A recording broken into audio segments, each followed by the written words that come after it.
The rain came long before the wind, sluicing down over the towers and battlements of kings, landing in silvery curtains that blurred torchfire to orange smears and turned every stone step into a sluice. In the dim glow of lanterns, the gold of the lion banners looked rust-brown, and the crimson bled to black. Lord Tywin Lannister stood in the open gateway of Maegor's Holdfast, cloak unfastened, helm tucked beneath one arm, letting the chill soak through his doublet. It was a night fit for drowning any thought of glory, yet glory was never what drew Tywin here.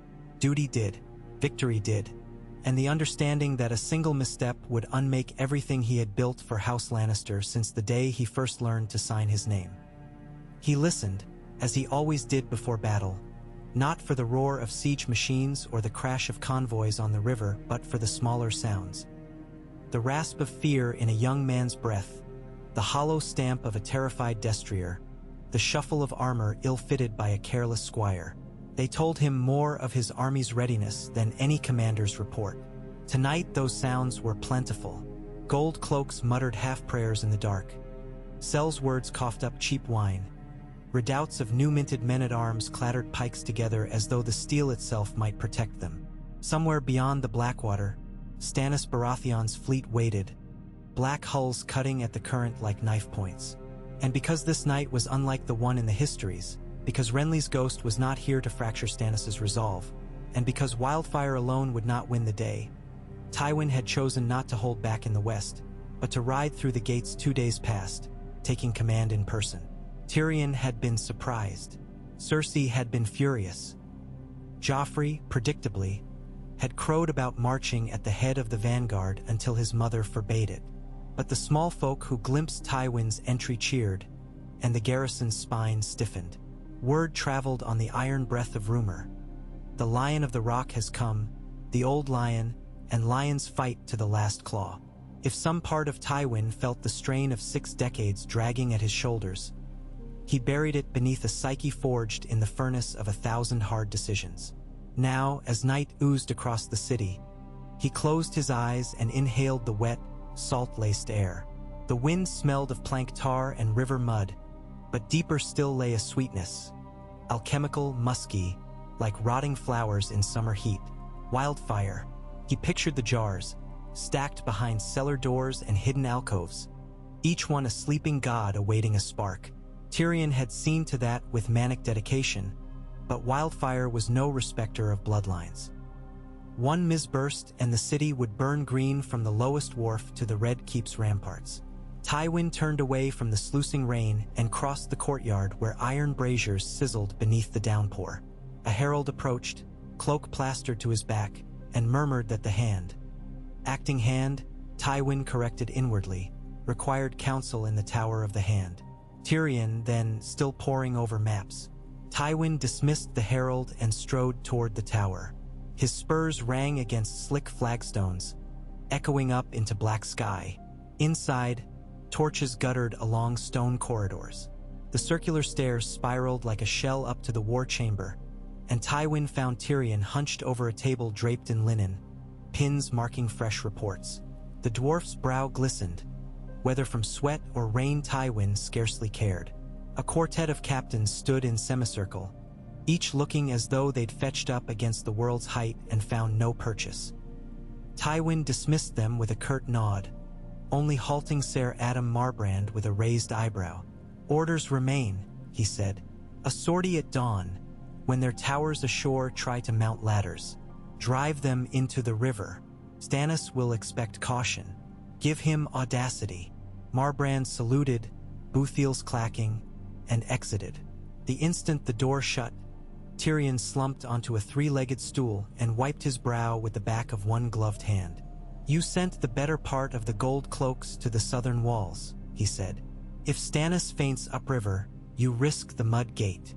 "Stannis will test every gate," Tywin answered, unbuckling a sodden gauntlet. "Yet testing and forcing are not one. He will press hardest where he believes us weakest, and he believes our discipline weak everywhere. But discipline rides in the heart of a commander, not the hearts of men. That is why I ride the line tomorrow." Tyrion's eyes narrowed. "A lion in the mud is still a lion," he said. But a dead lion serves no pride. I need you here. You have the wildfire. I have the men.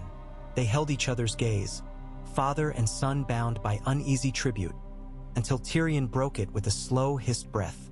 At least allow Ser Kevin to flank you. He will flank the river, cut off any raft Stannis sends. Tywin clasped his helm beneath one arm once more.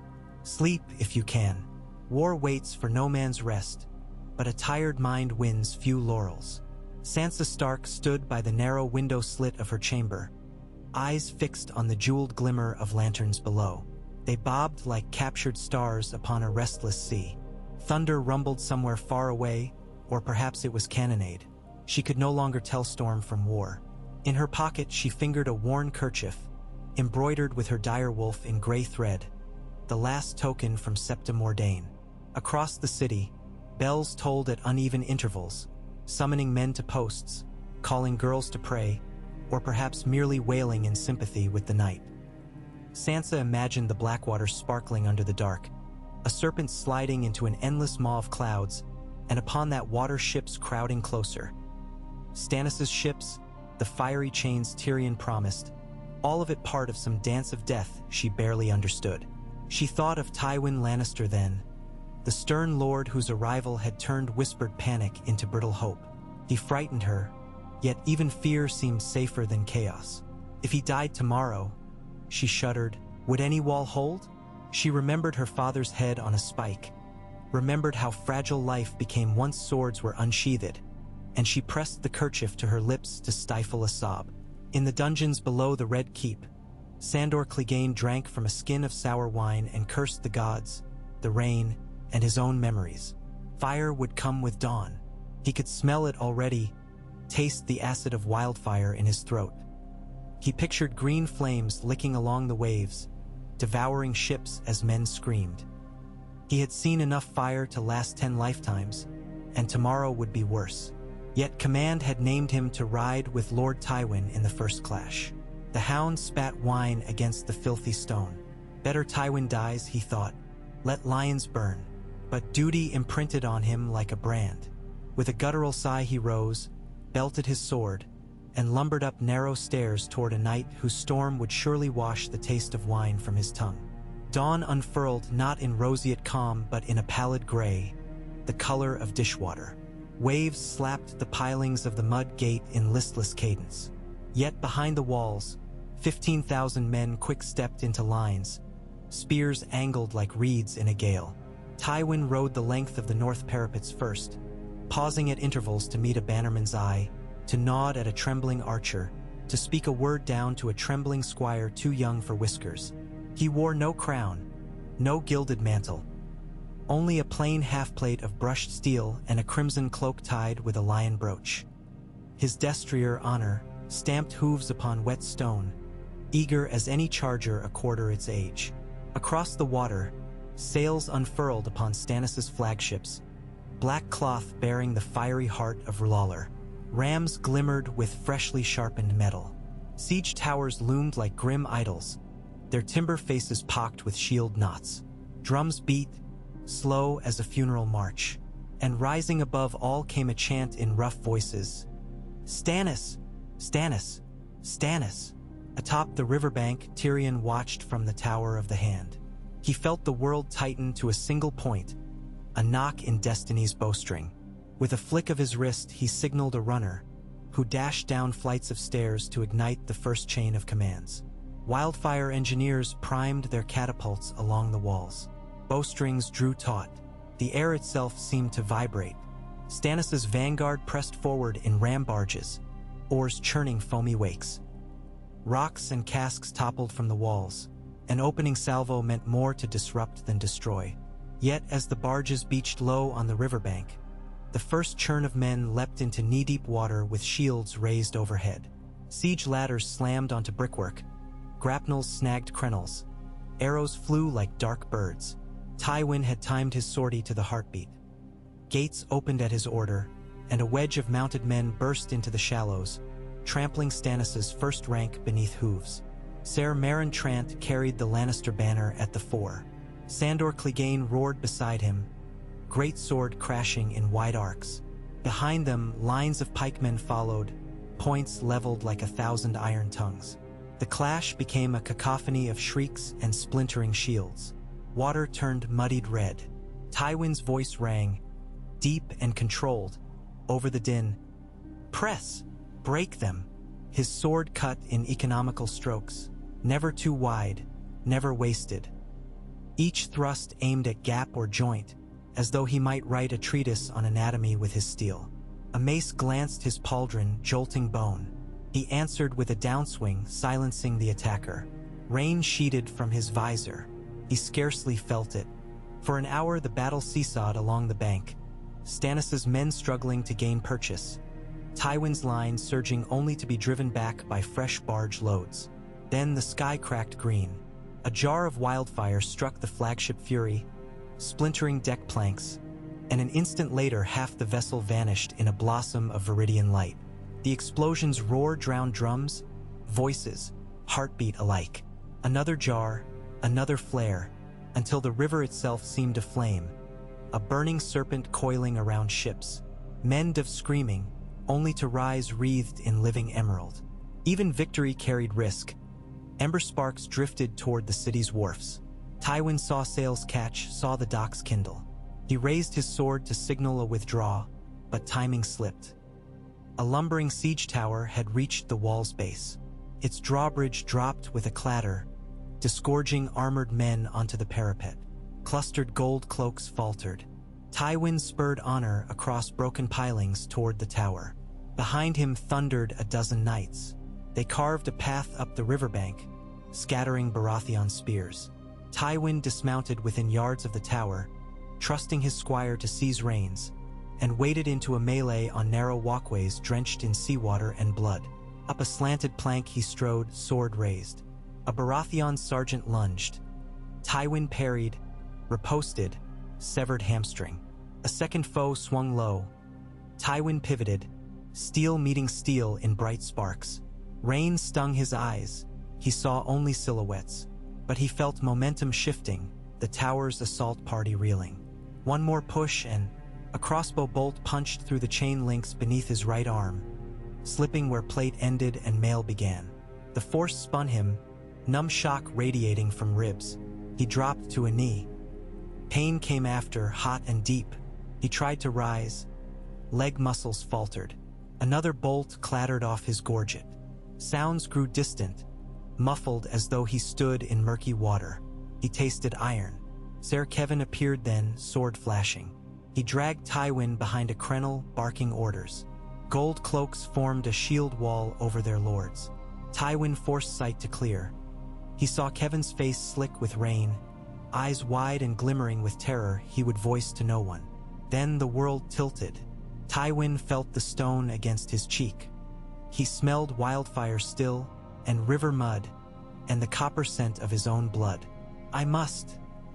His lips shaped words that never found air. Kevin's voice hoarse. Hold, brother, hold. But Tywin Lannister, Lord of Casterly Rock, Warden of the West, could not hold. He felt life slipping past fingers that had grasped kingdoms. He remembered Joanna's laughter, his children swaddled, a young Jaime Solemn in battered armor, Cersei's first imperious glare, Tyrion's wide-open stare. He remembered the rains of Castamere and the weeping of House Rain. He remembered coin minted with a lion's head and the smell of parchment under his seal. And he wondered dimly who would guard it all when he was gone. Tyrion felt the moment as surely as if some cord snapped inside him. He stood at his map table when a captain burst in, soaked and panting, kneeling without breath. The words reached Tyrion through the haze of battle roar. The Lord of the Rock struck, bolt beneath the arm. Ser Kevin bears him inside the gate. For a heartbeat Tyrion could only stare. Then he sprang to motion. Get Maester Franken. Torches along the western wall. Every spare man to the ramp. We hold it. He pressed palms to table to steady himself, but the wood swam. Not now, father. Not like this. He half ran, half limped down twisting stairs, crutching along rails slick with his own sweat. In the courtyard, the wounded lay in rows, moaning beneath oilcloth. Franken knelt beside one shape still armored, crimson cloak draped over the chest. Tyrion dropped to his knees in the mud. He looked into his father's face and saw not iron will but pallid resignation. The bolt had torn a passage true. Blood seeped in slow pulses. Tywin's eyes tracked to Tyrion. He tried to speak. Only froth bubbled at his lips. Then the old lion's gaze drifted upward. A long breath shuddered out, carrying all sound with it. His chest did not rise again. Rain hammered the yard. The maester reached to close Tywin's eyes. Tyrion seized the hand. "No," he rasped.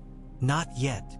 He stared down at the still face, memorizing every line, every hair shot with silver, every fleck of mud. This is the cost, he thought. This is always the cost. But time drove on. The northern wall needed him.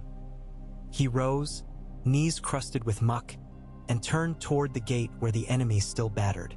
The lion of Lannister had fallen, yet the cub must roar. Cersei heard the news across the echoing hall of the Red Keep, where she sat with Tommen and Myrcella in a ring of sworn shields. A messenger whispered into her ear. For an instant she froze, fingers tightening upon the hilt of the small dirk hidden in her sleeve. Tywin gone. The thought hovered like an abyss. She dismissed the messenger, rose in one fluid motion, and strode to the window. Outside, green fire stained clouds. Thunder shook glass. Her father's presence that had steadied the world since childhood gone. The realm would tilt under her feet unless she braced it. She inhaled, steadying breath. I am Tywin's daughter. She must be iron. But inside her chest something cracked, and she tasted salt she refused to acknowledge. On the western wall, the rout began once word spread. Lannister men, seeing the old lion borne away, faltered. Arrows splintered shields. More siege towers groaned toward the battlements. Tyrion arrived astride a jennet, helm too large rattling on his brow, voice shrill. "Hold the line," he shouted. "Hold, or King's Landing burns." Sandor Clegane stalked behind him, sword nicked and dripping. He bellowed curses, shoving men back into position. Ser Adam Marbrand rallied his Brimfort spearmen. The line stiffened enough for fresh wildfire pots to soar overhead. One fell short, shattering against the riverbank and bathing friend and foe alike in green conflagration. Screams climbed into the morning air. Beyond the Blackwater, sails of the Tyrell fleet appeared, bright, many-petaled sigils gliding on the tide. Renly's shade, it seemed, fought from the grave at last.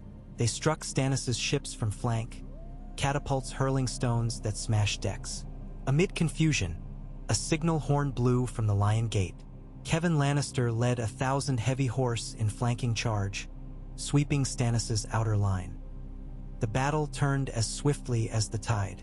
Tyrion, atop the wall, stared at the horizon where sun broke through clouds, casting shards of gold upon river flame. His father lay cold behind him, yet father's strategy endured. Alliances forged, timing struck, risk embraced. Tyrion swallowed bitterness.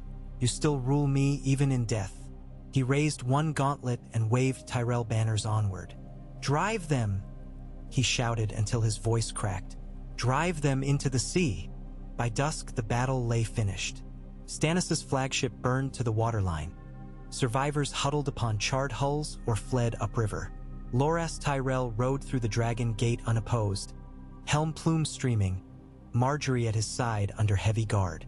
The city streets echoed with a strange, brittle cheer, life snatched from jaws of fire.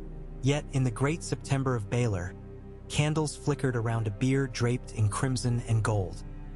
Tywin Lannister lay in state, armor polished, hands folded over a sword that had once belonged to his grandsire. The small folk crowded the steps outside, some in reverence, others in mere curiosity. Lords of the realm queued to pay respects, whispering behind embroidered sleeves. Betrayals and allegiances would soon shift like game pieces. But for this night, the lion slept and the city held its breath. Tyrion stood beside the bier, crutch tucked under one arm. He stared at wax-sheened features now free of tension. In life his father never bent. In death he looked strangely malleable, as though years had been lifted. Tyrion found no comfort there. He leaned on his crutch, voice raw. "Father, you always said a man's life is weighed only by the realm he leaves behind. Well, here is your realm, bleeding and howling, but still alive. I shall try to keep it so. Forgive me if I do it poorly." No answer came, only the hush of incense and the stutter of distant bells. Far across the Blackwater, aboard a shattered barge numbed by loss, Stannis Baratheon stared at drifting embers that glowed upon night waves. His jaw clenched, knuckles bone-white upon the gunwale. Victory had been his by right, by law, by faith, yet victory lay ashore in another man's sigil. He turned to Ser Davos, eyes glowering with fury deeper than any tempest. "The gods take what they wish," he growled, "but they have not taken my claim." Davos inclined his head, wary. "King's Landing still stands, your grace, yet it bleeds. Another day. Another day means another 100 Tyrells inside the walls," Stannis snapped. Rain soaked his graying beard, plastered it to gaunt cheeks. Yet they lost something irreplaceable. Their old lion. With Tywin dead, who leads them? A dwarf? A woman? He spat overboard. "I will not yield." Davos, silent, weighed a reply he dared not voice. That thus far the fires of the Lord of Light had devoured more of Stannis' men than his enemies ever had. Instead he gazed toward the city, its rippling glow, its distant toll of bells, and wondered if kings ever tasted the ash of defeat before it choked them. In the days that followed, ravens winged out from King's Landing like black-feathered confetti bearing tidings of triumph and death. Casterly Rock wept for its lord. The Reach celebrated alliance. Dorne watched warily. The North, torn by battles of its own, measured what a realm without Tywin meant. At court, Cersei gathered power, draping herself in mourning black to better mask armor of ambition. Yet Tyrion, confirmed hand by Joffrey's capricious decree, maneuvered through chambers of influence, quill scratching at parchment with feverish urgency. He summoned Ser Kevan often, and sometimes they spoke not of troop movements or granary stocks but of Tywin's memory, the echo of an Iroh, and voice they both half expected to sound again. Nightly, the small folk lit candles along Visenya's hill. Some said the lion's soul watched over them, still defending against fires that had yet to gutter out. Others murmured that without his severe gaze, the city would slide into licentious ruin. But all agreed on one point: King's Landing felt changed, like a house where the patriarch's chair sat empty, polished by absence. Moonlight silvered the throne room. Tyrion approached alone, staff-tapping marble. The Iron Throne loomed, spikes a jagged skyline. He stopped before it and gazed upward. "You should have sat it," he told the empty seat, meaning his father, perhaps meaning himself. He closed his eyes and let the hush settle. 5 heartbeats, 10. Then he turned away. There would be wars yet, against Stannis, perhaps against Robb Stark, against the whispers of Littlefinger and the seductions of the Tyrell host. The realm might fracture. But he, Tyrion Lannister, son of the lion who died defending King's Landing, would stitch it together or bleed trying. He walked from the throne room into halls still glistening with candlelight. Somewhere far ahead, dawn would lift again over the Blackwater. The river would carry ashes out to sea, and ships would ride its tide, and men would tale the day the old lion roared his last. But stories did not end when a man fell. They only changed singers, and Tyrion intended to sing, loud enough for every corner of Westeros to hear. In the crypt beneath Casterly Rock, a new sarcophagus took its place beside lions of old. Red gold filigree traced the proud visage of Tywin Lannister, eyes closed in permanent calculation. Overhead, the waves of the sunset sea crashed, endless and unbending. Stone absorbed their rhythm. Above, life churned on. Feasts and quarrels, loves and betrayals, births and deaths. The lion slept, but the rock endured, and in every corridor, every vault, the scent of power remained. For power has a memory longer than men, and every debt of iron coin or spilled blood must one day be paid. Silence settled, deep and patient, beneath the cliff.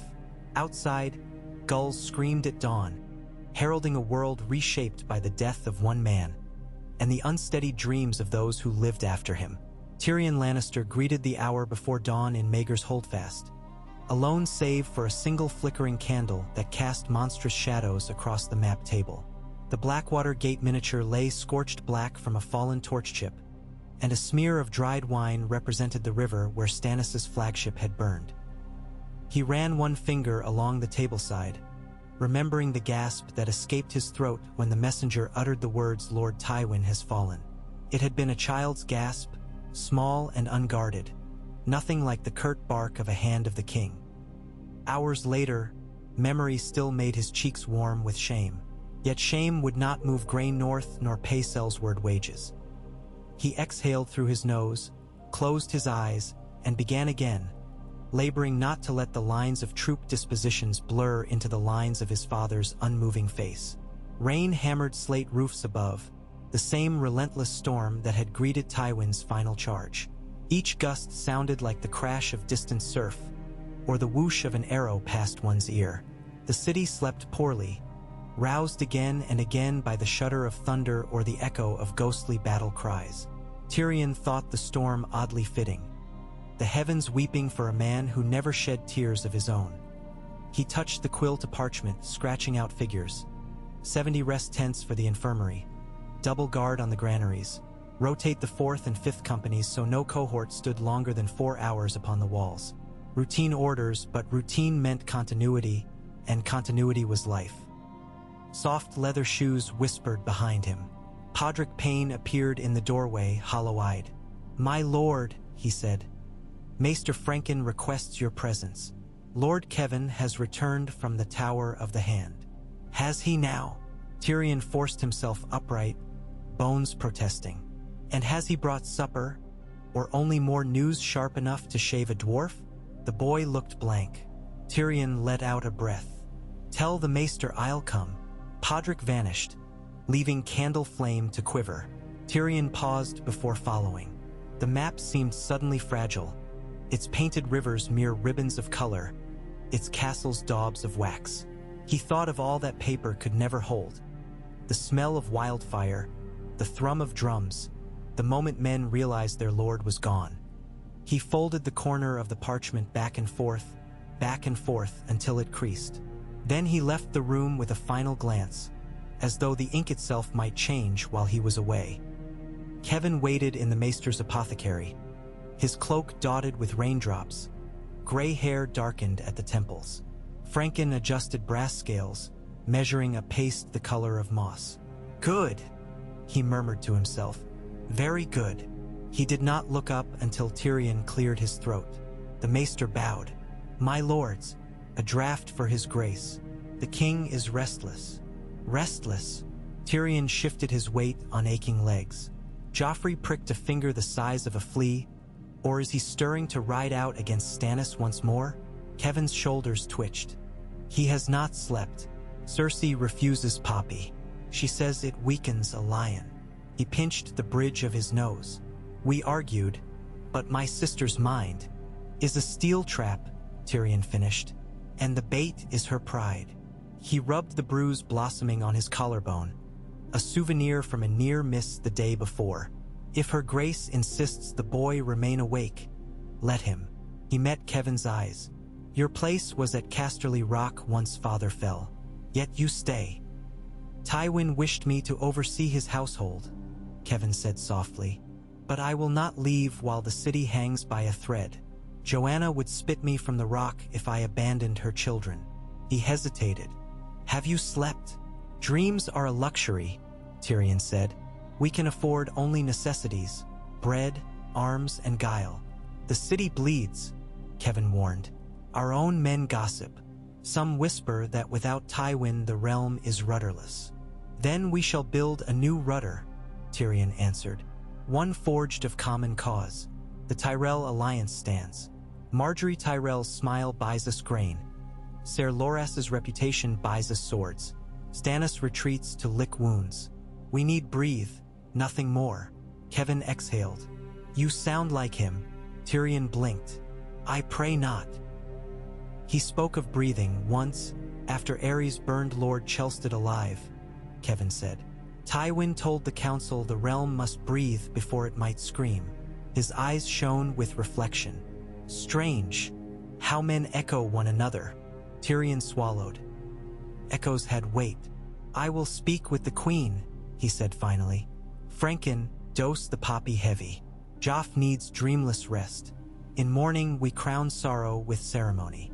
He left them and strode down the corridor, candle sconces receding behind him like celestial bodies. The hall smelled of damp wool and scorched rushes. Cersei sat curled upon the velvet settee in her solar, pale feet tucked beneath a morning gown of midnight damask.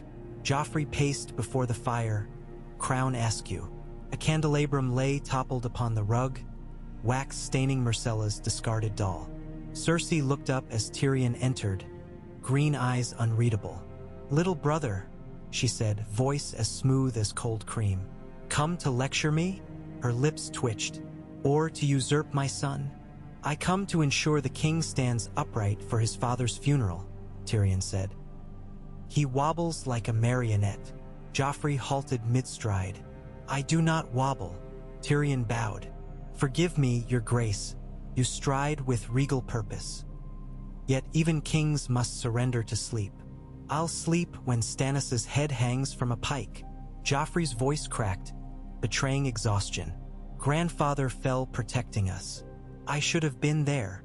Cersei placed a hand on his arm. You will honor your grandsire by ruling wisely. Sit, my sweet. Tyrion crossed to a sideboard and poured mulled wine. He offered a cup. Joff hesitated, then accepted. A draught, Tyrion said lightly, to calm a lion's roar. The boy drank deep, grimaced. Tyrion hid relief. Franken's poppy dissolved well. Cersei's gaze narrowed. Drugging him, stabilizing him, Tyrion countered. We cannot parade a sleepless king before the realm. He softened his tone. Father's loss wounds us all. Let us not tear fresh holes our enemies may exploit. Rain rattled the leaded panes. Joffrey's cup slipped from limp fingers. Cersei caught it, cradling her son. Leave us, she told Tyrion, voice blurred by fatigue and a mother's despair. I would lay him down. Tyrion inclined his head. As you wish, sister. He paused at the threshold. Tomorrow the realm sees your strength. Wear sorrow, but do not let it wear you. Her reply was silence. He closed the door and felt the weight of the red keep rest upon his shoulders. The September of Baelor loomed in the storm's gloom, chandeliers within whispering golden promise. Beneath its patterned floor lay Tywin's bier, draped in crimson and gold, guarded by twin rows of silent knights. Yet preparations continued above, masons securing benches, septons rehearsing prayers. Sansa Stark watched from a balcony, palms pressed to the marble balustrade. The air smelled of incense that failed to smother the iron tang of wet plate. Footsteps neared. Marjorie Tyrell emerged in forest green wool trimmed with pale fur, her smile soft as sunrise despite the hour. Lady Sansa, she greeted. The dawn light becomes you. Sansa dipped a curtsy. I could not sleep. Nor I, Marjorie confessed. We share that, it seems. And mourning. She rested gloved hands atop Sansa's. The city reels, but hope grows fastest in upheaval. Our houses may nurture it together. Sansa tensed. You are kind to me, my lady. I offer friendship, not charity. Marjorie's eyes glimmered. We stand on the cusp of something vast. Think on it. Lannister steel and Tyrell roses entwined. Ghosts of war banished by marriage. Would you not see spring return to Westeros? Sansa considered her father's execution, Joffrey's cruelty, Cersei's threats. Yet safety beckoned in Marjorie's warmth, in her promise of roses blooming where thorns once ruled. She nodded slowly. I would see that, yes. Marjorie squeezed her hand. Then stand with me tomorrow beneath the Sept's dome. Together, we shall remind the realm there are futures beyond fear. As she left, fragrance of rosewater lingered. Sansa closed her eyes and breathed deeply, willing petals to outnumber blades. On Dragonstone's wind-scoured ramparts, Melisandre of Ashai raised arms to black sky streaked amber by dawn. Her scarlet robes whipped like flame. "Come forth, Lord of Light," she intoned, "and cleanse false idols with purifying fire." Cinders danced from braziers around her, though no coals glowed within. Stannis Baratheon stood apart, jaw clenched. A bronze lantern spilled glow upon his gaunt face, outlining hollows beneath cheekbones.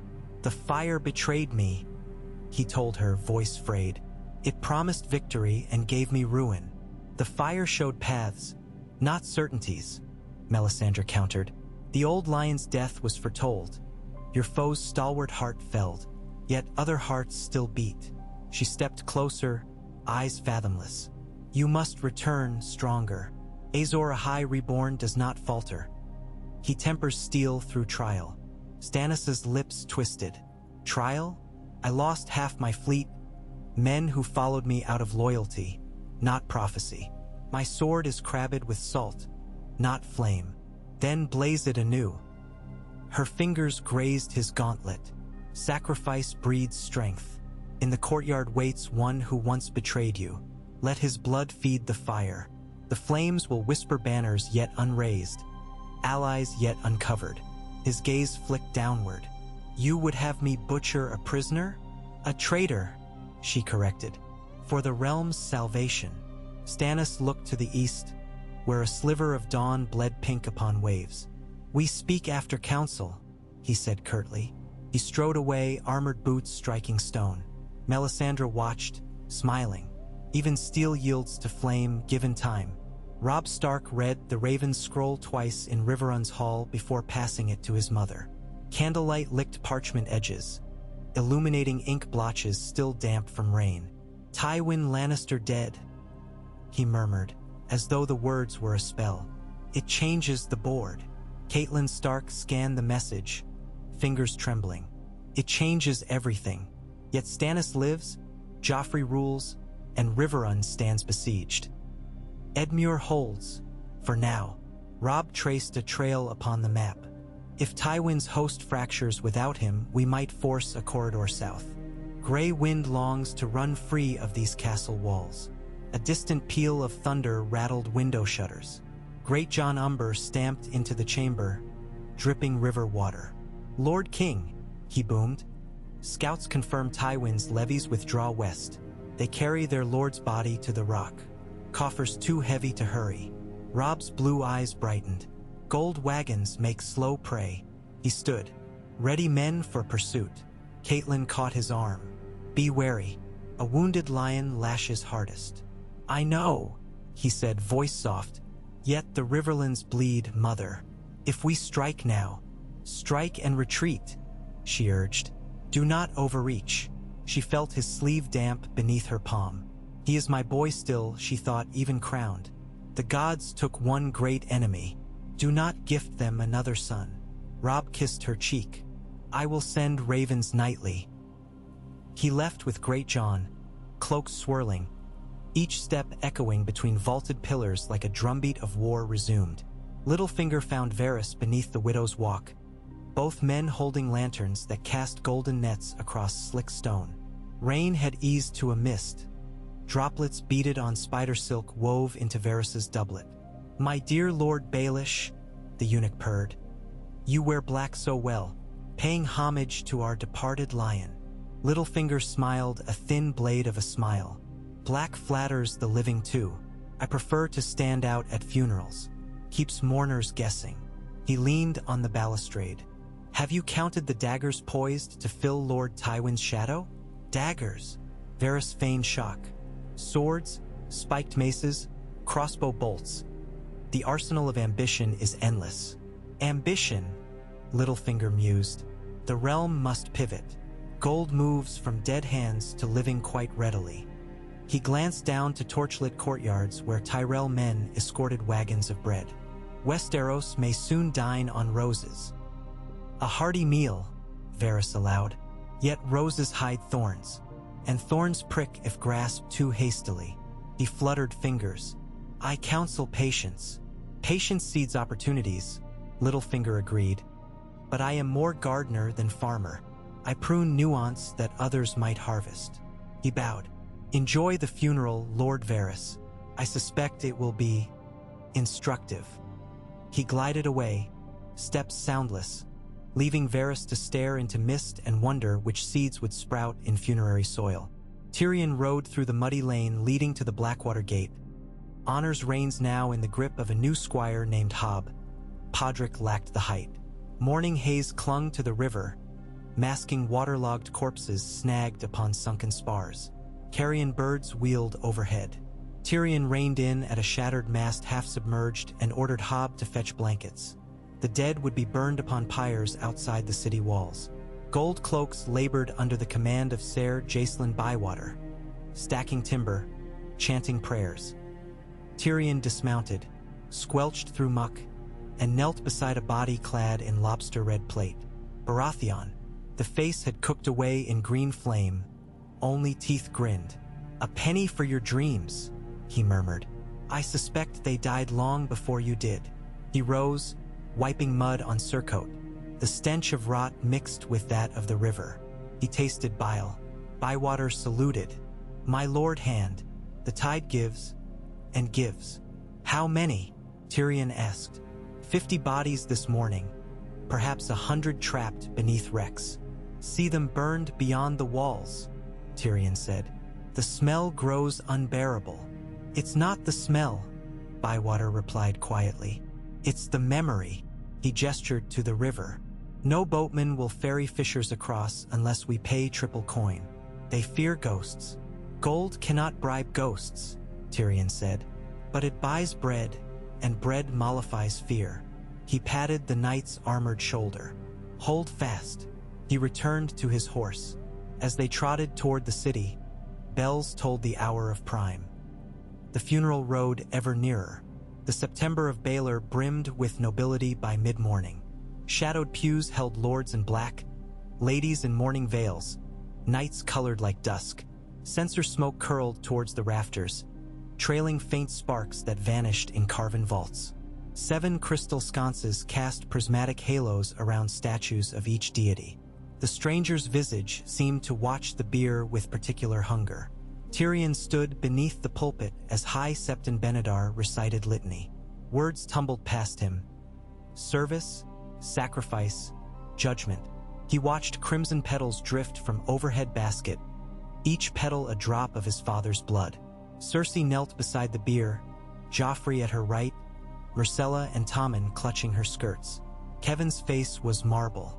Marjorie Tyrell, radiant in white trimmed gold, knelt opposite the royal line, eyes cast downward.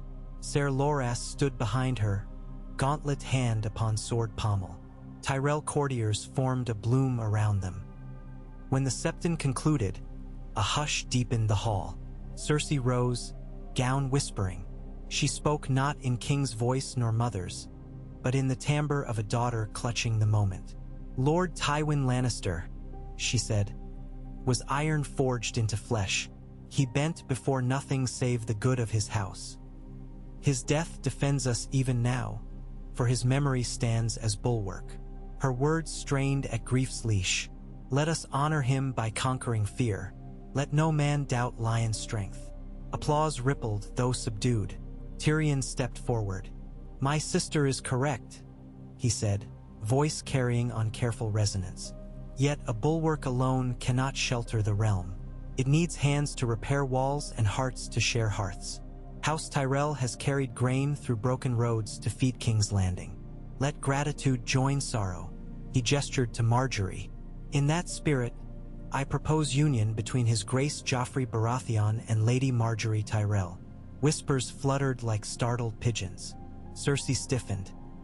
Marjorie inclined her head, serene. Loras's gaze met Tyrion's, cautious and calculating. High Septon lifted palms, pronouncing it auspicious. Joffrey blinked as though waking from dream, poppy still heavy on limbs. "Yes," he slurred. "Marjorie is fair." He smiled vacantly. Cersei's nostrils flared. "We mourn, not betroth." "Life must follow death," Tyrion replied. "Else death rules forever." The Septon agreed to formalities on the morrow. Cersei bowed submission, though her eyes promised retribution. As choir voices rose, Tyrion dared hope the realm might breathe. That evening, Tyrion found Shae in the alcove beyond the Tower of the Hand, where moonlight poured through lattice screens and spiders built translucent bridges. She wore a plain gray cloak, hood shadowing her features. "They watch," she whispered.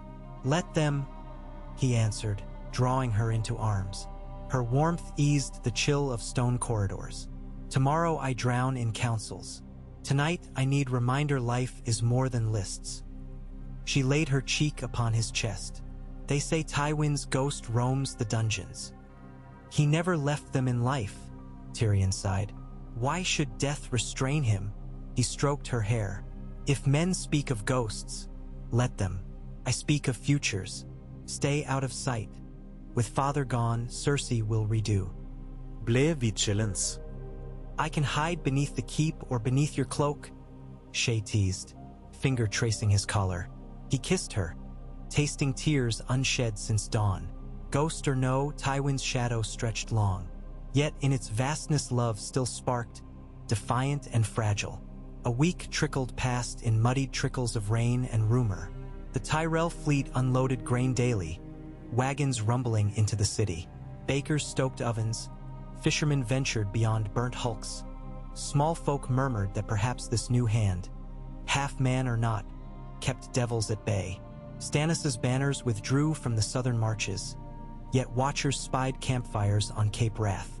Robb Stark harried Lannister gold wagons near Maidenpool before vanishing into Misty Wood.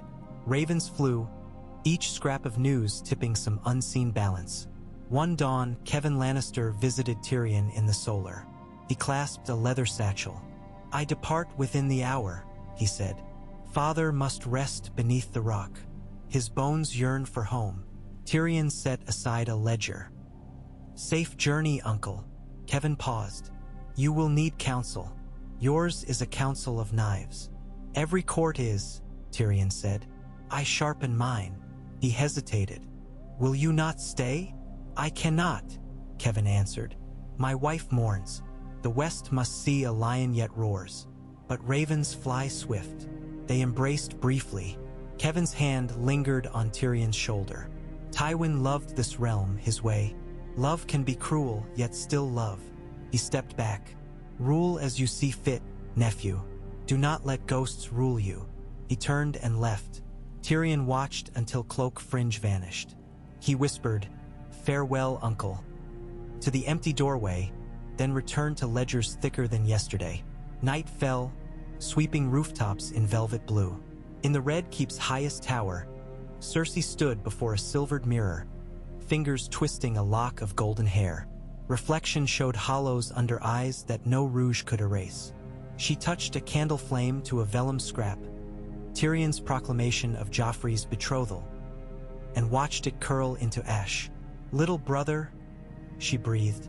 Soon enough, she dropped the ashes into a cup of arbor red, stirring until the wine turned black. Across the courtyard, a torch flared beside the Tower of the Hand. Cersei turned away from the mirror and drew the curtains shut. She tasted ashes on her tongue. Davos Seaworth knelt in the sand of Dragonstone's beach, wind lashing his cloak as surf roared. Above, on a cliff, torches illuminated two stakes. One held a man stripped to the waist, bound with hempen rope. The other supported logs piled with pitch-soaked tinder. Melisandre stood before the stakes, red hair streaming. Stannis watched from a stone outcrop. The condemned was Ser Florent, Stannis' wife's cousin, captured plotting with Tyrell agents. He quivered in cold. Melisandre lifted a torch. "Lord of Light, accept this soul," she intoned. Flames licked wood, crackling. The night smelled of salt and resin. Ser Florent screamed as fire climbed, then screamed no more. Davos swallowed bitterness. Shadow flickered on Stannis' face, painting him hollow. When the blaze burned low, Melisandre approached the king. "Do you see?" she whispered. "In dying, he showed us truth." She held a smoky glass vial. Inside, shadows swirled. Dragonstone's caves hide obsidian enough to arm a legion. Stannis' eyes gleamed. Valyrian glass? A weapon against darkness. Both living and dead, she said. When you march again, your enemies will taste shadow and flame. Davos dared speak. Your grace, the realm bleeds. Burning men will not win hearts. Stannis' gaze sliced him. Hearts did not storm King's Landing. Armies did. I will build another. And when I return, the city will lack its lion. He turned away, cloak snapping in wind. Davos watched fire embers whirl into night, wondering how many lives must feed flames before the world found dawn.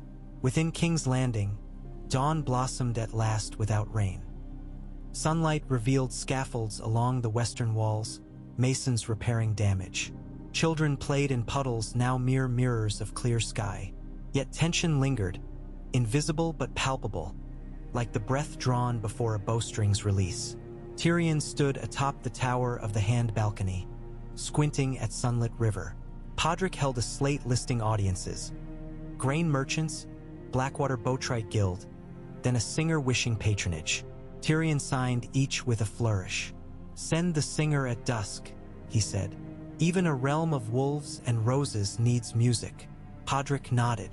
My lord, a raven from Storm's End. Read it. Podrick unfolded parchment. Lord Penrose offers fealty to King Joffrey, begs provisions. Tyrion arched an eyebrow. Stannis' foothold crumbles sooner than expected. Dispatch a token galley of grain. And a message. Loyalty reaps bounty. He turned back to view. Below, Marjorie guided a pair of septa through market stalls, distributing coin. The crowd pressed, cheering. Tyrion considered how effortlessly she crafted adoration. A lesson, he thought, in ruling hearts, not merely laws. Footsteps behind. Varys appeared, robes purple as bruised grapes. Your lordship shines in morning light, he cooed. Spare flattery, Varys, Tyrion said. What do you bring? Whispers sprout faster than roses. The eunuch's smile never reached his eyes. Some speak of a brotherhood without banners in the riverlands, stirring small folk. They sing songs of justice sharper than swords. Elsewhere, Roose Bolton courts Dreadfort allies with promises of southern plunder. Tyrion rubbed temples. One war ended, another dozen born. Such is Westeros. Yet unity may grow from unlikely soil. Varys tapped fan against lips. Word from Braavos suggests the Iron Bank frets over Stannis' solvency. Should King Joffrey honor debts owed by Aerys' crown, Braavos might prefer Lannister lions to Baratheon stags. Prefer gold to uncertainty, you mean? Tyrion shrugged. Draft terms. We shall dangle interest thicker than treacle. Varys inclined head. As you wish. Tyrion watched him glide away. Trust was a coin seldom minted in this city, but sometimes one bartered with counterfeit. In a dusty stable behind Cobbler's Square, Arya Stark, calling herself Aerie, listened to a one-eyed man spin tales of the battle. Green fire leapt, taller than towers, he croaked, and ships screamed like dying whales. Children gasped. Arya whittled a reed to a point, brow furrowed. Tywin Lannister dead, she thought. One name crossed. Yet Joffrey's remained, Cersei's, Island Pains, the hounds. She clenched the reed until splinters bit skin. The list shortened slowly, but death visited nonetheless. She vowed to hasten his steps. Atop the hill of Rhaenys, Queen Cersei surveyed gardens newly replanted by Tyrell servants. Lilies, bluebells, dwarf pears. She inhaled perfume, but the scent soured on her tongue. Every bloom felt like an invasion. She plucked a rose and crushed petals in gloved fist. A purple stain bled onto silk. Grand Maester Pycelle shuffled near, beard trembling. Your Grace, the council convenes. Let them convene, she snapped. The Maester nodded, withdrawing. Cersei watched him totter away, rage simmering. Tyrion's ascent, Marjorie's popularity, Kevin's departure. All bricks in a wall imprisoning her influence. She opened her fist, petal pulp dripping. Soon, she whispered to invisible conspirators. Soon I shall rebuild. A sparrow perched on the balustrade, chirping. Cersei flicked it away. It fluttered, feathers scattering. Night draped the capital in silver. Shae sat by a round window high in the manse Tyrion rented for her under borrowed name. She hummed a Dornish lullaby, combing hair, when a knock sounded. She froze, hand hovering at candle. Another knock, insistent. She slipped a dagger from sheath beneath cushion and approached. "Who?" she called. "A gift," a voice said, male soft. She opened a crack. On the step stood a courier in plain cloak, bearing a small chest. "For the Lady Lelera," he said, bowing. Shae accepted warily. The man vanished into shadows before she asked more. Inside the chest, atop velvet, lay a necklace of black diamonds. A slip of parchment read, "For a rose among shadows." No signature.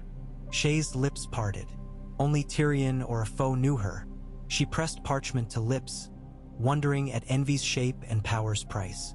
Varys found Littlefinger again 3 days later, in the Hall of Lamps, where braziers etched golden constellations across mosaic floors.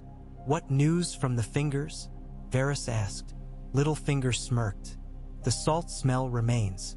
Otherwise, opportunities flourish. In particular, the Eyrie stands vacant but for a girl and her regent." Littlefinger's eyes gleamed. "Widows seek suitors. Suitors seek widows. The Vale seeks stability. I propose marriage." "Your ambition ascends faster than ravens," Varys murmured. "Do you fear heights? When a man climbs, he need not fear falling," Littlefinger said. "If he never looks down." He strode away. Varys watched, tapping chin, calculating how far a man might fall before sound reached the ground. The weeks hastened. Tywin's procession reached Casterly Rock amid torchlit fanfare, banners drooping in salt wind. Kevin entombed his brother in a chamber of polished red marble, sealed behind doors chased with golden lions. Ravens screamed from claws hammered into cliff face as waves slammed rock. The ocean seemed to rage at losing a rival. At King's Landing, craftsmen erected a marble statue near the gates. Tywin astride honor, sword raised. Some spat as they passed. Others laid flowers. The realm's memory divided like a sword stroke through water, some seeing savior, some tyrant. Tyrion viewed the statue one evening, hands clasped behind back. Podrick hovered. "Do you like it, my lord?" "It captures his sternness," Tyrion said. He traced lines of the face with gaze, noting the sculptor had softened the jaw's edge. "Perhaps too gentle." He sighed. "Father would prefer unvarnished stone." He stepped away, cloak flaring. Podrick hurried behind. "My lord, the singer waits. Bring him. Tonight." The halls needed music, songs not of battle but of hearth. Tyrion yearned for warmth untouched by politics. In Dragonstone's chamber of the painted table, Stannis studied the realm rendered in varnished woods, his eyes drawn to the small ruby set into King's Landing, marking victory denied. Melisandre's shadow flickered by candle. "Obstacles crumble," she whispered. "The lion's roar fades. The young wolf chases ghosts. Strike again when spring melts snows. Their grain will fail, their spirits shrivel." Stannis's jaw tightened. "This time I burn the city if I must." "A purifying flame," she said. Davos stood at doorway, heart heavy. He pictured his sons lost in green fire. He weighed loyalty to king against mercy for realm, and he feared the day he must choose. In Riverrun, Catelyn listened to Edmure recount river skirmishes, but her thoughts drifted to Winterfell's distant snows. Reports said Greyjoy reavers roamed near the neck. Bran and Rickon parted for unknown safety. She prayed at dawn and dusk, naming children to the gods. Tywin Lannister's death lessened one foe but raised new uncertainties. War begets war, and corpses feed crows. Tyrion's first council after morning convened in the small hall, a modest chamber lined with dark marble pillars. Around the table sat Varys, Pycelle, Baelish, Ser Balon Swan, representing the Kingsguard, and Lady Olenna Tyrell, whose unexpected arrival overshadowed all. She lowered herself into a high-backed chair, sparrow-boned yet formidable.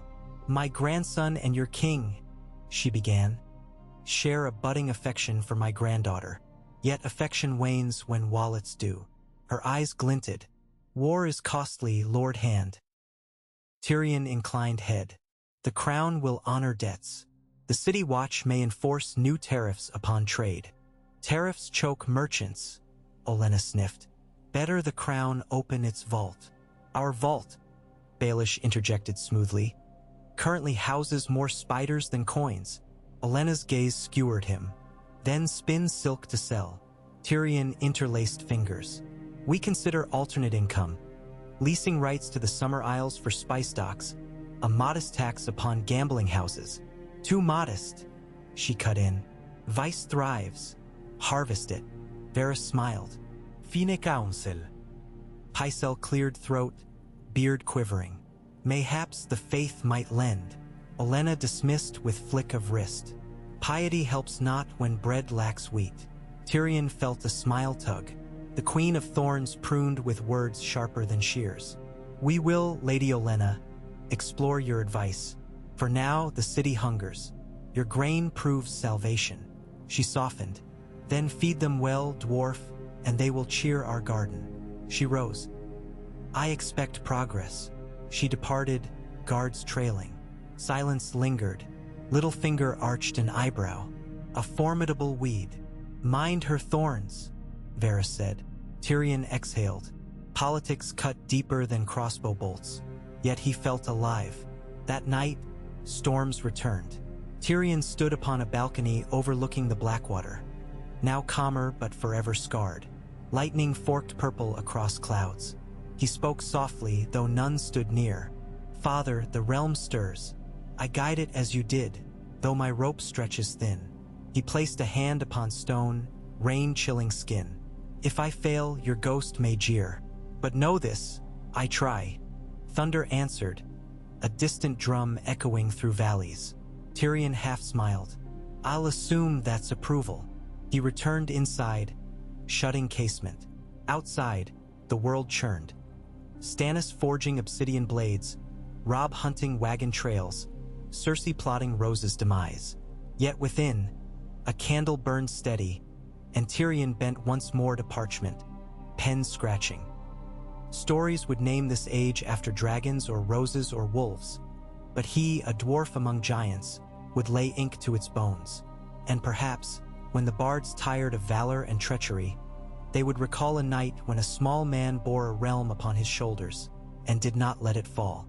Winter's first frost dusted the King's Road months later, early as augury. A raven landed upon the red Keep's rookery ledge, feathers rimed in ice, scroll bound to leg. The rook lifted it with beak cawing. The message read, "The North remembers. None are safe behind stone." Tyrion read it at dawn. He stared northward until sun glared tears from eyes. "The realm remembers too," he thought, "and I must make it remember peace, not vengeance." He sealed the note in wax and filed it among hundreds. Peace remained a dream, fragile as winter rose. Yet dreams were seeds, and seeds demanded soil. So he tended soil. One law rewritten, one beggar fed, one ladder mended. And beneath Casterly Rock, in a chamber lit by unseen phosphorescence, Tywin Lannister's sarcophagus sat silent, yet not void, for power is patient. It seeps like water through cracks, gathering weight in deepest caverns. One day, perhaps, that weight would surge upward, shattering stone, reshaping kingdoms anew. But not today. Today, crows circled the city, ravens carried words, bells tolled for weddings and wakes, and the breath of living beings rose in clouds upon chill air. Proof that despite war, spite, and memory, life endured. So long as lungs filled and hearts thudded, the game continued. Across a marble desk, Tyrion dipped quill once more, ink swirling like midnight. He wrote the date, year 299 after conquest, the 6th moon of Baelor's Holdfast, and began a new decree. Outside, snowflakes floated, melting as they kissed the stone, each one a whisper of winter's promise. And far off, beyond river and sea, dragons stirred in slumber, sensing the shifting tide of fate. fate charted by the deeds of men, even of small men. Thus the wheel turned, grinding bones to dust and dreams to legend, yet always forging fresh spokes from what remained. And in the hush between each grinding spoke, somewhere, a lion's echo lingered, a warning or a benediction, no soul alive could say. Cold spring rain beat against the shutters of the river tower at Riverrun while Robb Stark conferred with his captains. Gray wind lay stretched before the hearth, ears flicking whenever thunder rolled over the tumblestone. The council table was littered with damp maps and goblets long since emptied of summer wine. Every candle guttered in the draught that wormed past the arrow slits. "We struck Tywin's baggage train hard," Great John Umber said, jabbing a sausage-thick finger at the red ink route. "But there's coin aplenty yet crawling west. 500 wagons by some counts. Give me 3,000 riders and I'll carve a corridor through the Red Fork to the Golden Tooth." "Plunder lines pockets, not causes," Roose Bolton observed, voice soft as falling ash. "We should bleed them strategically. If Ser Kevin is forced to guard funeral treasure, he cannot reinforce Harrenhal or the King's Road. Starve King's Landing of relief while they attend burial rites." Robb's knuckles whitened on the map edge. "Kevin will not stray far from the corpse," he said. "But raiding trains and skirmishing outriders cannot win wars. We need alliances, Fry levies west of the Green Fork, Blackwood archers in the Teats. Without them, every victory we claim drifts like snow on warm ground." "Secure the twins first," Edmure urged, eyes shadowed by sleepless nights. "Lord Walder collects promises like coins but spends neither." "Walder Fry is a bridge personified," Great John growled. "Narrow, pricey, and damned slippery." Robb half smiled. "Yet a bridge we must cross. I will ride to the twins and renew his allegiance." "Caitlin, no, mother remains here. Her counsel is needed if Lord Tywin's grandson retaliates." Roose's pale eyes glimmered. "Retaliation is certain, my king, but not swift. The lion cub and the rose will dance a while for precedence." Robb nodded, throat tight. A dance would buy the North time. He reached to scratch Grey Wind's ears. The direwolf yawned, tongue lolling. Thunder rattled shutters again. Yet within the tower Robb felt a steadier resolve than any storm could shake. In King's Landing, Tyrion Lannister greeted sunrise upon the Tower of the Hand with a lurching stomach. Chamomile tea softened by honey did little to quell the queasy churn. From the balcony, he watched Tyrell banners unfurl across the old dragon pit. Sunburst spears ringing the ruin where scaffolds bore grain sacks. Marjorie's handmaidens stitched pink roses into the hoods of orphan children, cooing assurances. Each blossom brightened a city still mottled with siege scorch and charred debris. A soft rap on the study door. Varys glided in, clad in brocade the color of bruised grapes. "Little birds bring notes of chirping interest," he began. Two Blackwood bowmen arrested for loosing shafts at a Tyrell standard. One gold cloak coerced to sabotage granaries, and an urchin who swears he saw Prince Tommen slip from the rookery in the dead of night, armed with a butter knife and intent on slaying ghosts. Tyrion massaged temples. See the bowman imprisoned, the gold cloak hanged, and the urchin given a hot meal. He sighed. "Children and fools believe ghost tales because we permit shadowed corridors. Light every torch within the keep. And Varys, discover which nursemaid allowed Tommen past curfew." "As you command." The eunuch's smile thinned. "Word also from the Iron Bank. They accept your terms, though they insist on a representative posted permanently at the capital." "A leash of gold woven into silk," Tyrion muttered. "Better a banker within sight than a debt collector at the gate." Varys bowed. "Indeed." Lastly, ravens whisper Robb Stark approaches the twins. "Walder Frey's loyalties may slosh like soup in a storm. I will write Lord Walder this eve." "Ening," Tyrion said. "Remind him that bridges can be burnt and rebuilt if paid in advance." Varys quipped. "Exactly." Tyrion drew a harsh breath. "Thank you, Lord Varys. Send ink and parchment." Varys left with the faint rustle of silk. Tyrion turned back to dawn. A gull shrieked across the Blackwater. Clouds parted, scattering gold coins of light upon the river. each shimmer a promise of hope or hazard. Queen Cersei's mirror revealed faint lines at her eyes, the tribute nights of wine and worry collected. She leaned closer, tracing the creases. In childhood, she had feared wrinkles more than swords. Now she feared irrelevance more than death. Silver pins studded her braids. One slipped, pricking scalp. Blood spotted the ivory comb. "My lady," maids hovered. "Leave me." She bound the wound with a scrap of lace and stared into her own green gaze until the ache dulled. Tywin's voice echoed. "A lion does not whimper at wounds." She inhaled, straightened. "Send for Grand Maester Pycelle. Tell him to bring moon tea and the ledgers of Blackwater Bay shipping tithes." The maids curtsied and fled. Cersei closed the door, twisting the lock. A ledger would reveal coin flows. Moon tea would quiet whispers of pregnancy. The rumors Marjorie's allies already planted. Let them think the queen barren and desperate. Desperation birthed cunning in foes. She would birth claws. Across the narrow sea, in the red dust plains outside Karth, Daenerys Targaryen watched Drogon will overhead, a black spear against cloudless sky. His siblings Viserion and Rhaegal lounged on sandstone spires, amber eyes reflecting a distant sun. News of Westeros came only through spice merchants. A lion dead, a king betrothed to a rose, wore north and south. Each rumor tasted of salt and smoke. Ser Jorah Mormont approached, pauldron dented from training. "Your Grace, the pure-born of Karth refuse ships unless we abandon the dragons to their menagerie. They offer chains for wings," Dany said. "I will not trade freedom for sails."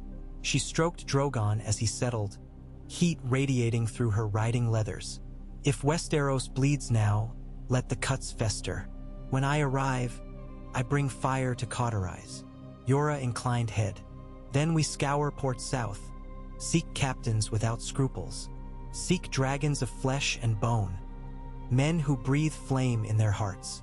She glanced east where dusty caravan trails wound toward Slaver's Bay. "And we free the unsullied, Jorah. My army will be born of broken chains." A hot wind tugged her silver hair. Drogon snapped jaws at wind ghosts. In that crack of teeth she heard the future. Steel bending, cities crumbling, thrones melting. Storm's End shuddered beneath siege towers again. Lord Penrose paced ramparts, cloak whipped by relentless sea gusts. In the distance, Stannis' green stag banners flapped above makeshift trebuchets. Yet this day, no boulders flew, only prayer murmurs drifting from Melisandre's red priests. A hush heavy as saturated wool blanketed both camps. At midday, a white flag rose on Stannis' ridge. Ser Davos rode across the stormy surf to the postern gate. Rain slicked his salt and pepper beard. Sentinels bristled but lowered crossbows at Penrose's signal. "Parley," Davos called, "as old laws allow." Within the gatehouse they met. Penrose's gaunt cheeks betrayed sleepless nights. Davos's "I carried sorrow deeper than tide." "Say your piece," the Castellan ordered. "Stannis will withdraw," Davos said, "if you yield 100 wagon loads of grain. He'll leave your garrison unmolested. Take no hostages." Penrose's laugh cracked like driftwood. "He starved us 2 moons, then begs bread? He needs supply to march on King's Landing." "All roads lead to that accursed city," Penrose muttered. He weighed the offer. "We have no wheat to spare." "Search your vaults," Davos urged. "I know you hide stores for leaner winters. And feed a king who burns men for shadows?" Penrose shook head. No. Davos's shoulders slumped. "You'll doom thousands to die in protracted siege, or save thousands in King's Landing from green fire." Penrose's jaw set. "My answer is no." Davos departed heavy-hearted. When he told Stannis, the king's face hardened into granite fissured by grief. "Then we starve them still," he said. "The castle will bend or break." Melisandre's ruby pulsed at her throat, as if echoing hearts beating toward doom. South of the neck, in the crumbling holdfast of Moat Cailin, Theon Greyjoy limped among iron-born raiders. Raven feathers adorned his pauldrons. Beneath them, infection wept. News of Tywin's death reached the bog months late, but Theon clung to it like a buoy. A weakened lion realm might distract Robb Stark long enough for the Kraken to tighten tentacles around the northern coast. Yet the Ironborn dwindled, dysentery, marsh fever, wolf packs. Black Lauren approached. "We cannot hold," he said. Marshfolk person vels. "Stannis' corsairs harry deep wood motte, and your sister sails home with plunder while we rot in reeds. Theons patbile. We march east to Ramsay's Dreadfort. He promised levies." Lauren grunted. Flayed men keep their promises on tanned skin. Theons loter rembritol. Then we don thicker hides. He studied the eastern horizon, where gray clouds mirrored his thoughts. Heavy, ragged, ready to break. In the crypts of Casterly Rock, the torchbearers departed at last, leaving Kevin alone before Tywin's marble effigy. The chamber smelled of sea salt and beeswax. Kevin knelt, joints creaking. "I bury you, brother, but I cannot bury your words," he whispered. "They echo in every corridor. A Lannister pays his debts. Now debt is owed by a dwarf, a boy king, a maiden queen. I fear none has coin enough." Water dripped in distant dark. Kevin's breath plumed white. Chill seeped through gold-threaded cloak. "Guide us still," he pleaded, "or haunt us less."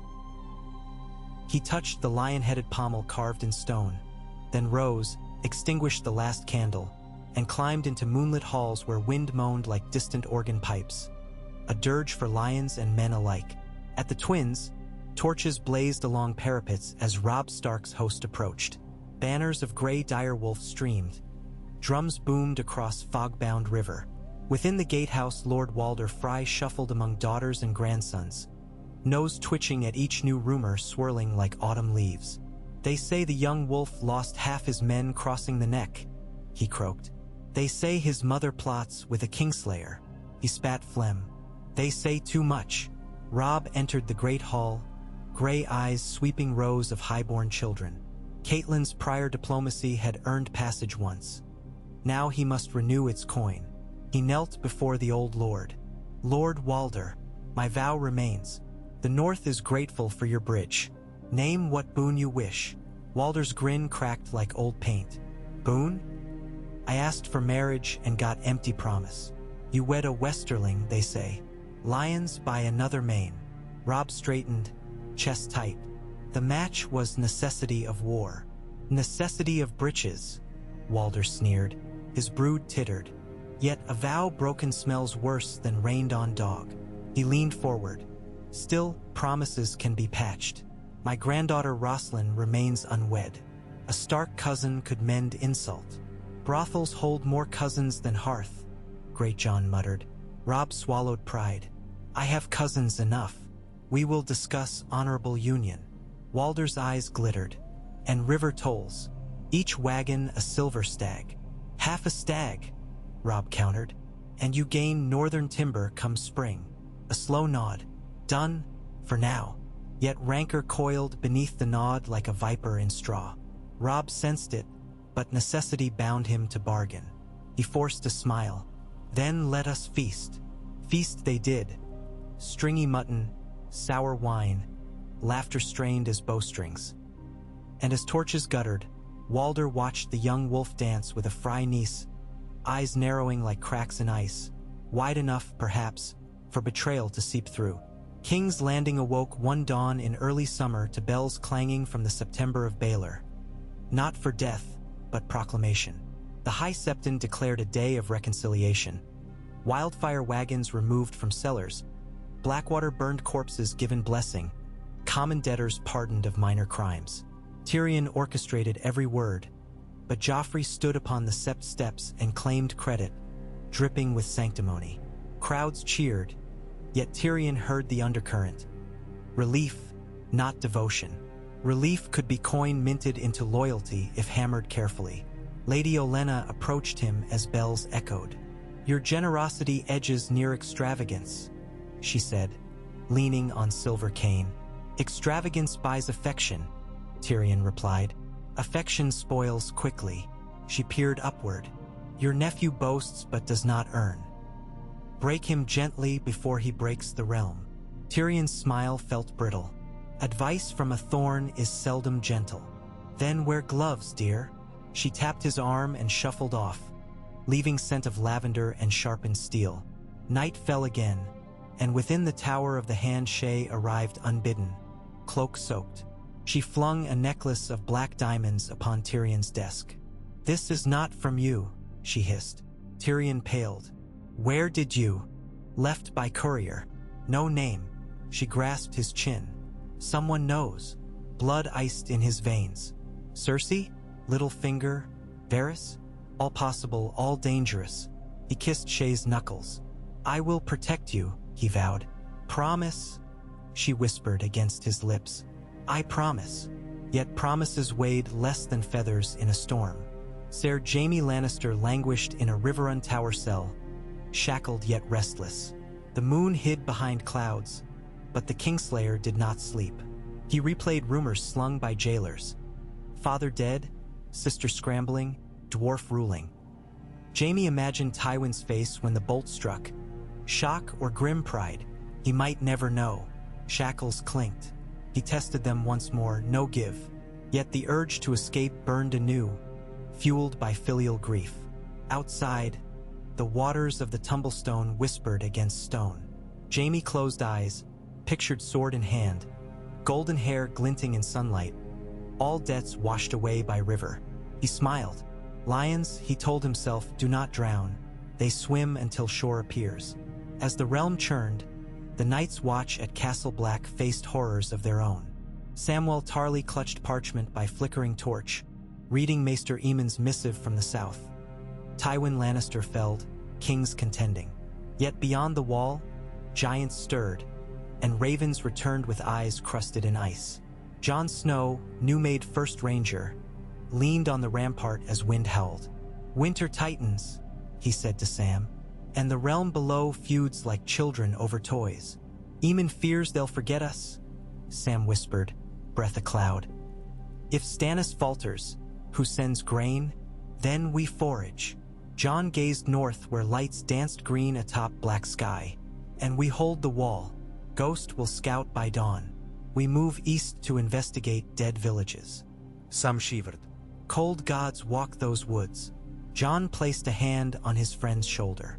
"Then we remind them men still breathe." He descended wooden steps into darkness, prepared to hold the world's last line, even while thrones cracked miles away. Dragonstone again, moonlit lava rock glistening. Stannis Baratheon stood before a shallow brazier. White ash blanketed charred bones of Ser Florent. Melisandre poured ruby droplets of lamp oil upon embers. They flared crimson. "Show me the path," Stannis demanded. "I lost men, ships, honor. If I am Azor Ahai, give me Lightbringer." She smiled. "Blade of prophecy forges thrice. First in water, then in lion's heart, lastly in wife's blood. You quenched in lion's heart Tywin's death. 2 trials remain." Stannis flinched. "I will not slay Celis. Prophecy chooses victims," she whispered. "You need not wield the knife. Circumstance may." She passed a clay vial. Inside swirled black smoke. "Another shadow, stronger. Free it beyond river walls and watch roses wilt." Stannis's hand trembled, not from fear, but fury contained. "I fight with steel, not sorcery." She touched his cheek, heat radiating. "You fight with destiny." Davos watched from archway, jaw set. Each whisper from the Red Woman felt colder than the sea. At a crossroads in south of Maidenpool, Brienne of Tarth held a sword across her knees, sharpening the edge. The blade reflected a hearth's glow. She traveled alone. Renly dead, Jaime captured, her oaths shifting like sand in surf. A passing peddler had told her of Tywin's death and the chaos it birthed. She muttered a prayer to the Seven for all souls lost, then rose. "Honor is water in cupped hands," she said to no one. "Leak enough and nothing remains." She sheathed her sword, paid the innkeep thrice the room's worth, and rode east toward Harrenhal, the place honor last pointed. Storm clouds built behind her, stalking horizons like hungry wolves. In the Tower of the Hand, Thunder awoke Tyrion before dawn. He rose, scratching new orders. Triple watch on postern gates, rotation of grain rations, funds dispersed to clean the flea-bottom wells. Outside, lightning flashed, illuminating the half-finished white marble statues along the King's Way. Effigies of Lucia Lannister, Lorien the Lion, ancestors carved to remind passers-by of house legacy. Master carvers chiseled through nights to ready the city for Joffrey's wedding. As thunder faded, Tyrion closed ledger and poured a thimble of arbor red. He lifted it in silent toast to the empty room. "Father," he murmured, "the realm endures another day." A door creaked. Podrick entered with a packet sealed in blue wax. "Urgent, my lord," he stammered. "From Riverrun." Tyrion cracked seal, scanning lines. Crows nested in his gut. Robb offers truce. Asks release of sisters and father's bones. Will swear to defend capital against Stannis. He exhaled. Truce could end northern threat, but Cersei would sooner swallow swords than free Sansa. Yet Tyrell Corn only stretched so long. War in two fronts risked famine. He scribbled margin notes. Meet secret, envoy, way cost. Folded letter. "Thank you, Pod. Fetch quills." We compose response. The boy nodded, scurried off. Tyrion rubbed eyes. Choose which war to fight, he told himself, and pray the other waits. But wars seldom waited. They bred. Robb Stark rode from the twins beneath a sullen sky, treaty ink scarcely dry. Arrows of sunlight speared cloud banks, gilding river waves. Beside him rode Lady Meage Mormont and Lord Roose Bolton, opposite poles of loyalty. Behind, banners snapped. Umber Giant, Manderly Merman, Karstark Sunburst, Frey Twin Towers, grim acceptance, not devotion. Grey wind loped ahead, forsoaked. Robb ruffled the direwolf's neck. "South through the Trident," he told Meage. "We raid the Crownlands hamlets, disrupt harvest." "Careful you don't feed Tyrell propaganda," she warned. "Starving small folk chase new kings." "War starves all," Robb said. "Best it starve our enemies first." Bolton's silence behind them felt like a whetstone drawn along steel. Littlefinger boarded a sleek river galley at dusk, cloak snapping in warm breeze. Destination, the Eyrie. He carried deeds, letters sealed with mockingbird sigil, and a promise to a grieving widow. As torches lit the quay, he glanced back at the red keep, spires glowing ember red. "Climb high, fall far," he whispered. "Unless you own the air." Below deck, sacks of coin clinked, seed for schemes. Above, stars awoke, indifferent to plots. Queen Cersei convened a midnight council of her own, Ser Boros Blunt, Ser Osmond Kettleblack, Maester Pycelle, within her solar lit only by red-tinted glass. She unrolled a parchment diagram, King's Landing sewer tunnels. "We place wildfire casks here, and beneath the dragon pit. Should Stannis breach, we ignite. Could burn half the city," Pycelle quavered. "Half is better than all," Cersei snapped. Tyrion's traps proved wildfire's worth. Kettleblack grinned, gap-toothed. "Wildfire makes a fine curtain for quiet escapes." Cersei's glare silenced him. "We do not flee, we purge." Pycelle dabbed brow. "My queen, Lord Hand, might disagree." "Lord Hand," she said coldly, "is a dwarf drunk on misbegotten power. My father's legacy will not drown under his cup." She folded diagram. "We prepare in secret." Blunt saluted with trembling fist. Cersei watched them go, blood humming. Her father had died sword in hand. She would ensure his ghost found the city armored, not appeased. At midnight's third hour, Tyrion stood atop the battlements alone. Wind cooled sweat on his neck. Below, torches flickered along the river, tiny flames in vast darkness. He thought of wildfire barrels resting dormant, of Cersei's new games, of Tyrell roses, of Stark wolves, of kraken and stag and dragon across seas. Power wove through Westeros like spider silk, gleaming, near invisible, strong enough to garrote kings. Tyrion plucked an invisible strand, imagining the web quiver. Could one small hand redirect its weave? He did not know. But he would try. Somewhere in that darkness, perhaps, Tywin's spirit watched, judging, guiding, or simply curious. Tyrion raised his cup to Moon. "Hear this. The game is not ended," he said softly, "and the dwarf still plays." With that vow, he descended stone steps toward chambers and quills and intrigues not yet born, the storm-tossed future awaiting the stroke of his pen. Far north, beyond Frostfang valleys, White Walkers left hoofless prints in new snow. Their eyes glowed cerulean, mirroring ice stars above. In silence they marched south, frost blooming upon withered trees, spears of ice clutched in dead hands. Tywin Lannister's death meant nothing to them. Crowns meant less. Winter had waited long, but no mortal grief delayed its stride. Back in King's Landing, dawn stretched pale lavender across the east. Bells rang for morning prayer. Tyrion's quill scratched ceasefire clauses as pigeons cooed outside. Shay slept in adjoining chamber, curls spilled upon pillow. Podrick knocked, bearing scroll from the Eyrie.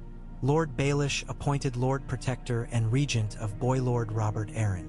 The ink smelled freshly dried. Tyrion exhaled. Littlefinger leaps another rung. He sealed another letter. Keep friends close and climbers closer, he mused. A commotion below, stable boys cheering. Tyrion stepped to balcony.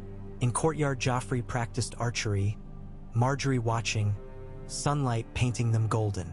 Arrows thudded near bullseye. The king beamed. Crowds applauded. A pulse of cautious hope fluttered inside Tyrion. If marriage soothed the boy's vicious streak, perhaps the realm had chance. Yet hope could be snuffed like tallow. He returned to desk, dipped quill.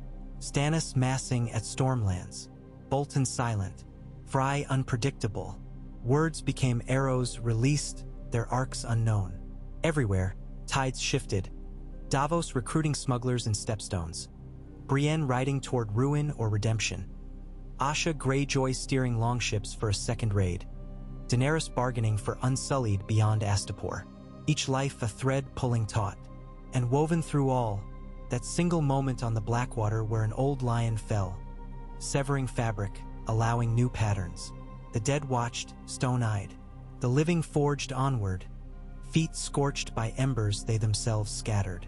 And above the world, clouds gathered gray-black, gravid with winter's wrath.